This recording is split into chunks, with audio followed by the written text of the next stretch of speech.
আসসালামু আলাইকুম guys, welcome to our blog. আমি আলিয়া জাহান আজমি। গ্যাংটক থেকে সিকিম লাচংয়ে যাওয়ার পথে আমরা অসংখ্য ঝর্ণা দেখেছি, তাই পথের মাঝেই আমরা ঝর্ণা দেখতে নেমে পড়েছি। এখানে আমি এবং আমার পুরো পরিবার ঝর্ণা দেখছি এবং প্রকৃতির একটি সুন্দর দৃশ্য ধারণ করছি।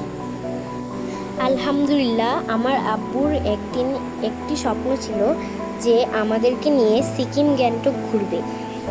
এটি পূরণ হয়েছে আলহামদুলিল্লাহ, আল্লাহর অশেষ রহমতে। এখানে আমরা ভিডিও এবং ছবি তুলছি, সেলফিও তুলছি। একটু পরে আমরা গাড়িতে উঠে যাব লাচুংয়ের উদ্দেশ্যে। আমি এবং আমার বাবা, মা, বোন, বড় বোন সবাই অনেক আনন্দিত। আলহামদুলিল্লাহ, আমারও স্বপ্ন ছিল, এটা পূরণ হয়েছে। আপনারা দোয়া করবেন।